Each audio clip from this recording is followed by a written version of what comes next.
Phoenix is a lander that's going to the North Polar Highlands of Mars to look for evidence of habitable zones, places where life might have existed in the past.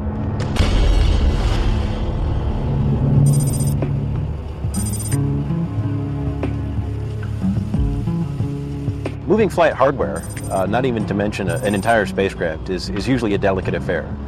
It's very meticulously coordinated. There's, arranging a police escort at 3 in the morning on a Monday morning, and all the state and local authorities that need to know about something like that, and all the paperwork that's required to essentially close down a section of the highway for a period of time. There's a whole analysis process that goes along with making sure that the spacecraft on the back of a truck, on a flatbed trailer, in the box that it is in, isn't going to be exposed to any environment that it's not rated for. So we know how much force a pothole in the road will induce on the spacecraft. Just a little bit into the trip, we had kind of a light rain. And that's another thing that just makes you ill at ease with your spacecraft that you've had in the clean room up until that point in time. We have to fly a spacecraft on a plane all the way from one side of the country to the other.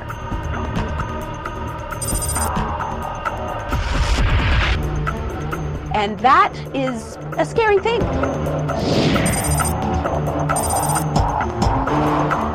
And you kind of look at the box and you look at the aircraft and you wonder, is it going to fit in there?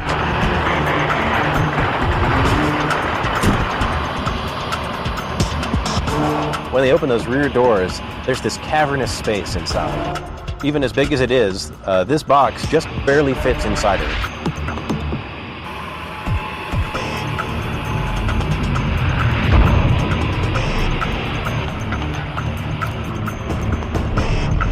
And it was a really kind of manual brute force operation.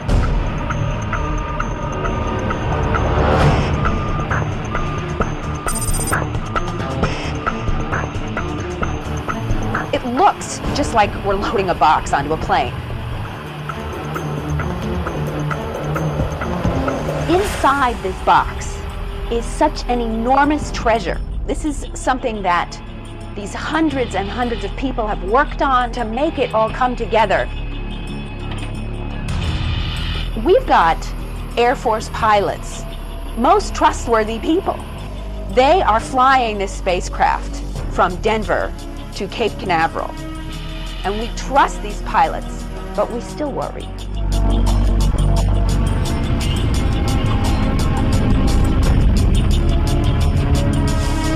We're tracking this spacecraft and this plane as it's flying across the country.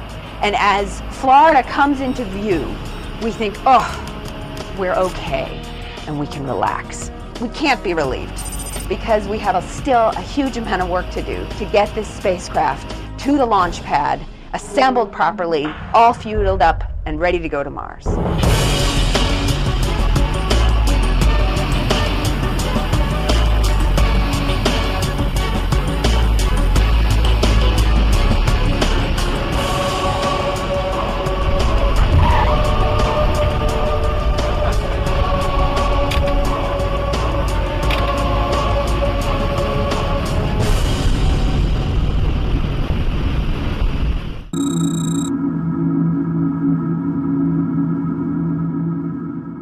Phoenix is a lander that's going to the North Polar Highlands of Mars to look for evidence of habitable zones, places where life might have existed in the past. We're going to be repeating a number of tests that we did back in Denver, both to fully check out the spacecraft after the shipment, as well as take on some minor updates to the software that we've been testing with overall. Once we get out into June, then we've got a month that we'll be installing the ordnance and explosives onto the spacecraft that it needs to both separate itself and deploy the parachute. This phase of the mission is basically the final checkouts and closeouts of the vehicle in preparation to make it to the third stage and to transport it out to the pad and get it stacked on the rocket and, of course, get it launched.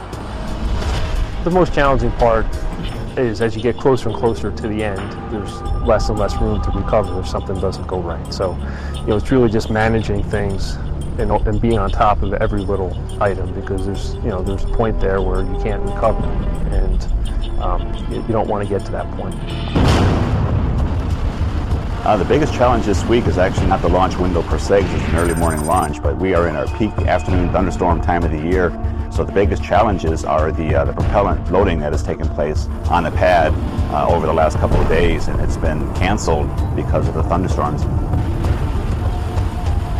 We were supposed to load oxidizer and then fuel onto the second stage of the launch vehicle today, and they got through the oxidizer load, and then the prediction for weather this afternoon was not good, so they decided to stand down from loading fuel, which means they have to load fuel tomorrow. And because of that, we'll likely slip the spacecraft launch from what was planned to be Friday morning to Saturday morning. We have 2 days of our launch window before the shuttle. We have to stand down for the shuttle launch. And so we're hoping that if we either get off in the first 2 days or the shuttle gets off on its first day, so that then we can start planning to launch right after the shuttle.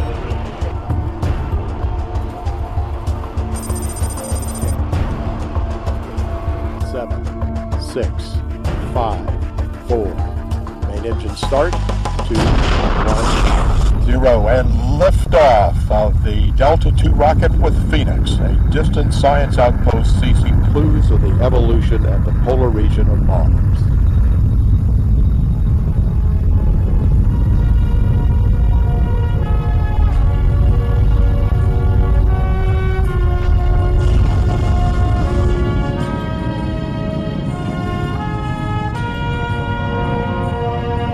Being on the program as long as I have, it's kind of like your kid going off to college. You're very excited, you're very happy, but also sad that your baby's basically going to go away, and you're not going to hear from it again for 8 or 9 months.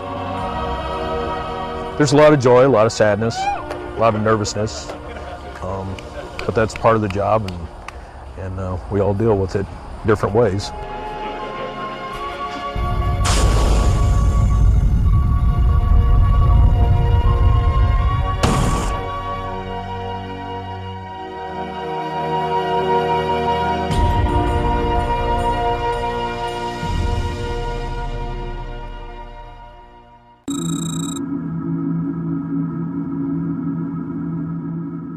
The Mars Phoenix lander is headed for the north polar region of Mars, and its goal will be to search for habitable regions, places where life may have existed in the past. The phase that we're in now is called cruise, which sounds really easy and laid back, although it's actually a very busy time for the spacecraft teams. We're busy making sure the systems of the spacecraft are working as they should. The teams are busily preparing for the science that's going to occur after landing. And the navigation team is getting ready to make sure that the spacecraft actually gets to its target on Mars. It's very similar to the sport of archery. In archery, you have the archer who's standing some distance away from the target, and that person's job is to make sure that the arrow hits the target. An archer will have to draw back the bow with a certain amount of force. Secondly, the archer has to make sure that he aims the arrow at a certain angle, and then that arrow actually has to traverse the correct amount of distance so that it hits the target. These 3 things have to come together just right. With launching a spacecraft to Mars, it's a little different. The bow in this case is a 250-ton rocket. Our arrow is the Phoenix spacecraft. It has to travel over 420 million miles to its target. That's 70 miles long by 15 miles wide. This is like trying to shoot your arrow from Dodger Stadium and hitting home plate at Wrigley Field in Chicago. So this seems almost like an impossible shot to take just in one single shot. So we actually make it a little more fair by having 6 opportunities to correct that trajectory along the way. Imagine if you could shoot an arrow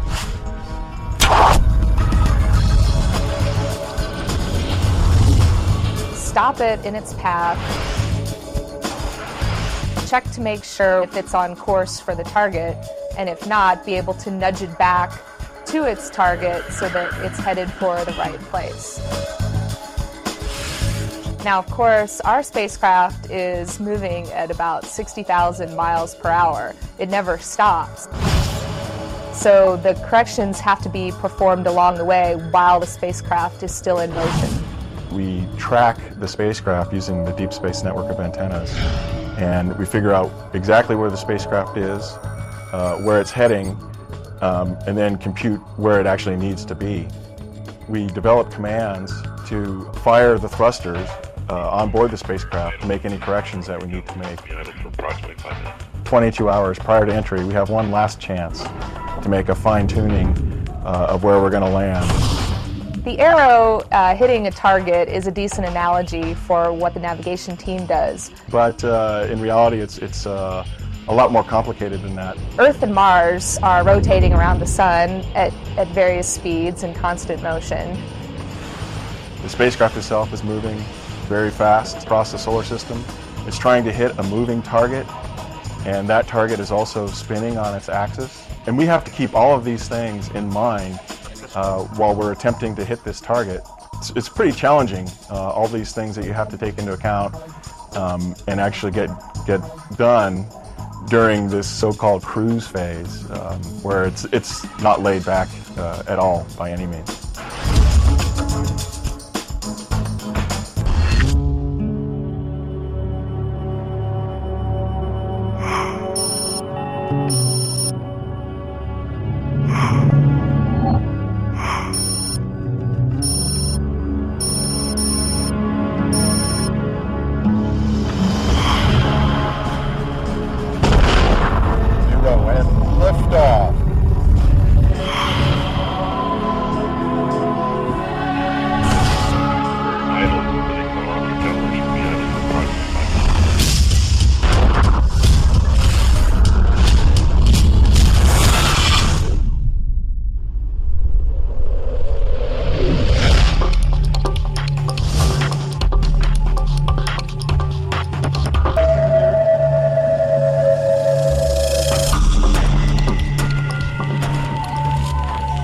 Phoenix is the first Mars-bound mission. It's the first mission that's going to try to land near the North Pole of Mars. And it's the first mission that's actually going to go try and reach out and touch water on the surface of another planet.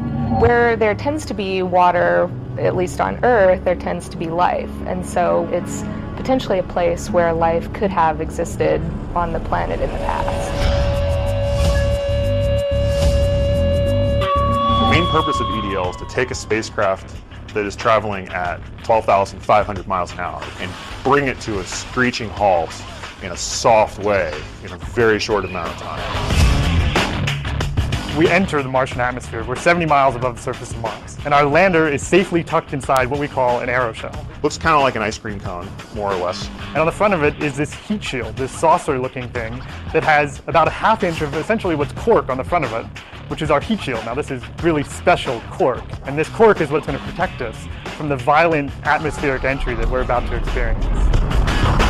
Friction really starts to build up on the spacecraft, and we use the friction when it is flying through the atmosphere to our advantage to slow us down.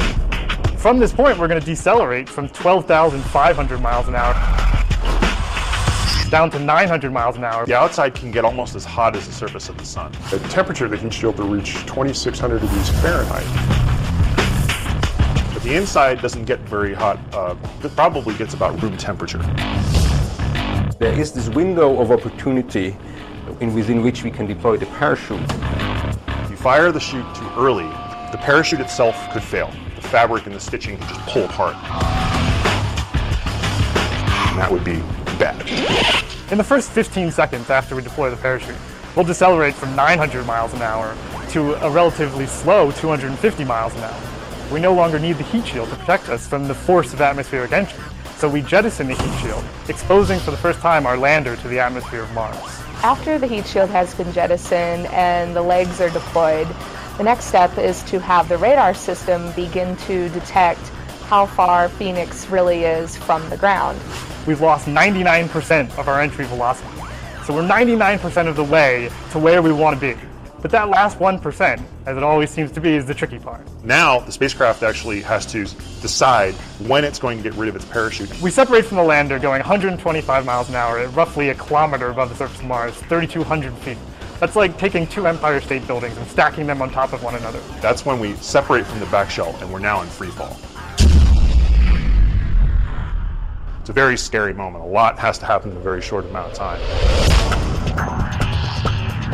So it's in a free fall, but it's also trying to use all of its actuators to make sure that it's in the right position to land. And then it has to light up its engines, right itself, and then slowly slow itself down and touch down on the ground safely.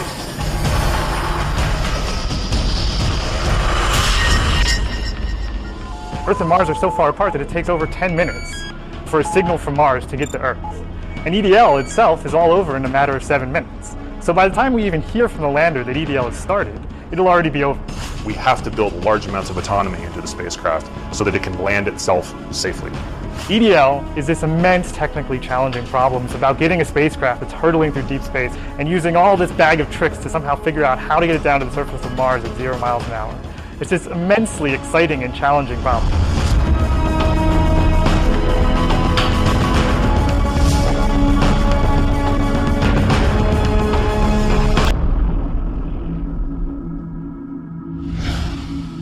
Atmospheric entry on my mark. 5, 4, 3, 2, 1, mark. Expected peak heating rate in 1 minute and 40 seconds. Standing by for a possible plasma blackout. Phoenix now 1 minute past the entry point. We still have a signal by Odyssey. At this point in time, Phoenix goes normally through peak heating. Awesome. Phoenix now 2 minutes and 25 seconds past the entry point. We still have a signal by Odyssey. Standing by for reacquisition via direct to Earth. Stop of Odyssey canister data and switch to 32K in 10 seconds. Standing by for expected parachute deployment.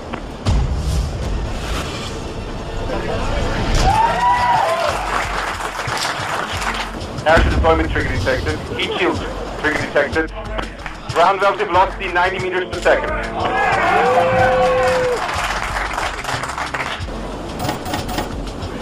Land leg deployment trigger detected. Ground relative velocity 60 meters per second. Standing by for altitude convergence. At this point in time, Phoenix would have normally reached altitude convergence. We're standing by for confirmation via telemetry.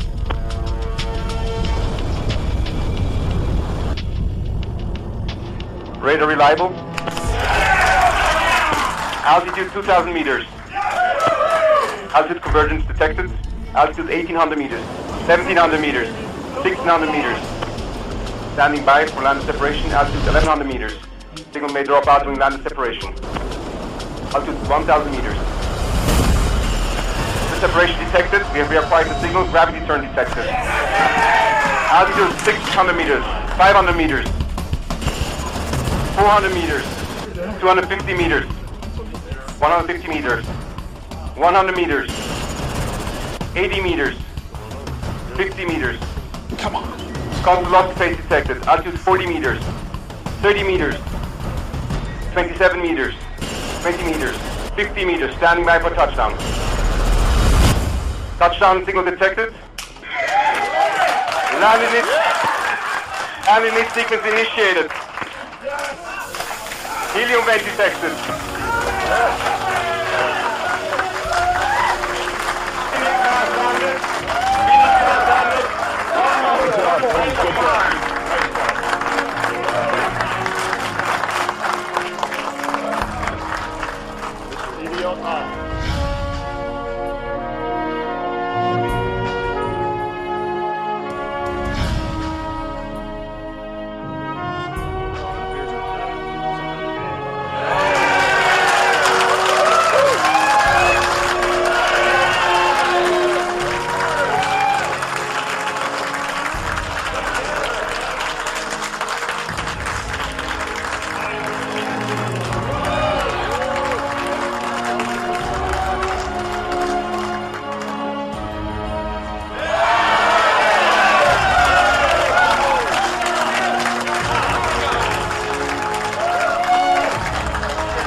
One of the most challenging aspects of this mission happens before we even land, and it's picking the right landing site for the mission.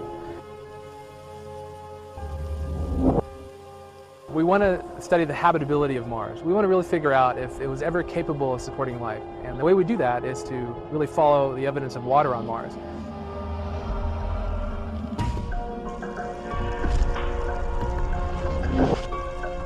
One of the most interesting things about Mars is that it's changed over time. What we see on Mars today is very different from what occurred in the distant past. And water is the real interesting thing that we're looking for, the history of water, how it's changed over time. One of the biggest challenges to studying habitability on Mars, which is the goal of the Curiosity rover mission, is to try to follow that signature of water. Where was the water? How long was it there? And where do we go to look for evidence of it?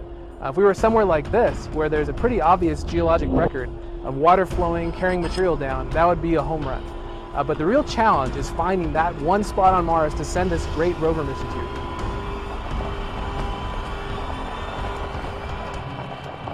We have 4 wonderful landing sites, all very different in character. And the real challenge for us as scientists is to come to a consensus on which one of those sites offers the best chance of fulfilling the goals of the mission. There's a place on Mars called Mars Vallis, which has the brightest mineral signature of clay minerals on Mars. And these clay minerals are known to form in the presence of water and neutral pH water, not acidic, not too basic, just the kind of water that would be friendly to life. Then you have terrestrial geologists who say that the rock record should be the thing that we follow, the landforms that look like they were carved by rivers or floods. So you have sites like Holden Crater, which is a big impact crater many miles across with a river coming into it, perhaps forming a lake multiple times and flooding the crater, leaving a geologic record that we can study with Curiosity. Just upstream a little bit from Holden Crater, there's a place called Eberswald Crater. That same river system in Eberswald has left evidence of a delta. Just like the Mississippi River Delta, these things form when muddy, silty water deposits its silt, its mud, into a formation, into a standing body of water, like a lake. So you have people that study deltas on Earth who think that's the place Curiosity should go. The final site is the best place on Mars if you want to just study layered materials. So why do we like layered materials? Because just like this outcrop behind me, they give a record of time, of how things change over time. By studying different layers, you can rebuild the geologic history of Mars. So there's a place called Gale Crater, which has a 3-mile stack of layered rocks. Now we don't exactly know how those layers formed, and the mineralogical evidence isn't as strong as other sites, but people who just think layers are the thing to study really love Gale. So you have these 4 different sites and these 4 different groups and very passionate arguments back and forth to try to really narrow in on what is the one site to send the Curiosity rover.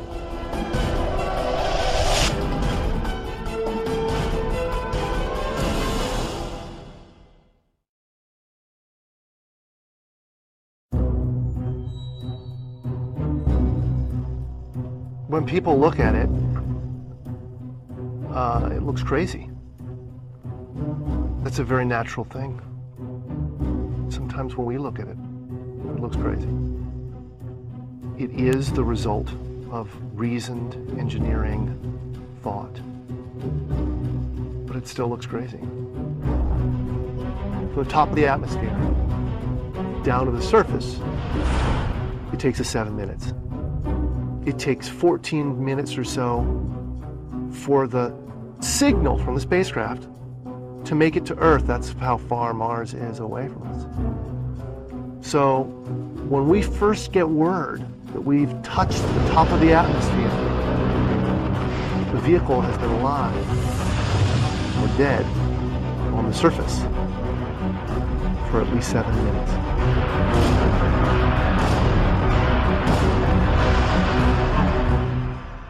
Entry, descent, and landing, also known as EDL, is referred to as the 7 minutes of terror, because we've got literally 7 minutes to get from the top of the atmosphere to the surface of Mars, going from 13,000 miles an hour to 0 in perfect sequence, perfect choreography, perfect timing, and the computer has to do it all by itself with no help from the ground. If any one thing doesn't work just right, it's game over. We slam into the atmosphere and develop so much aerodynamic drag. Our heat shield, it heats up and it glows like the surface of the sun. 1,600 degrees. During entry, the vehicle is not only slowing down violently through the atmosphere, but also we are guiding it like an airplane to be able to land in a very narrow, constrained space. This is one of the biggest challenges that we're facing, and one that we had never attempted on Mars. Mars is actually really hard to slow down because it has just enough atmosphere that you have to deal with it. Otherwise, it will destroy your spacecraft. On the other hand, it doesn't have enough atmosphere to finish the job. We're still going about 1,000 miles an hour. So at that point, we use a parachute. The parachute is the largest and strongest supersonic parachute that we've ever built to date. It has to be able to withstand 65,000 pounds of force, even though the parachute itself only weighs about 100 pounds. When it opens up that fast, it's a neck-snapping 9 Gs. At that point, we have to get that heat shield off. It's like a big lens cap blocking our view of the ground to the radar. The radar has to take just the right altitude and velocity measurements at just the right time, or the rest of the landing sequence won't work. This big, huge parachute that we've got, it'll only slow us down to about 200 miles an hour. And that's not slow enough to land. So we have no choice, but we've got to cut it off and then come down in rockets. Once we turn those rocket motors on, if we don't do something, we're just going to smack right back into the parachute. So the first thing we do is make this really radical divergent movement. We fly off to the side. Diverting away from the parachute, killing our horizontal velocity and our vertical velocity, getting the rover moving straight up and down so it can look at the surface with its radar and see where we're going to land. And we head straight down to the bottom of a crater, right beside a 6-kilometer high mountain. We can't get those rocket engines too close to the ground, because if we were to descend propulsively with our engines all the way to the ground, we would essentially create this massive dust cloud. That dust cloud could then go and land on the rover. It could damage mechanisms and it could damage instruments. So the way we solve that problem is by using the sky crane maneuver. 20 meters above the surface, we have to lower the rover below us on a tether that's 21 feet long, and then gently deposit it on its wheels on the surface. As the rover touches down and is now on the ground, the descent stage, it's in a collision course with the rover. We must cut the bridle immediately and fly the descent stage to a safe distance from the rover.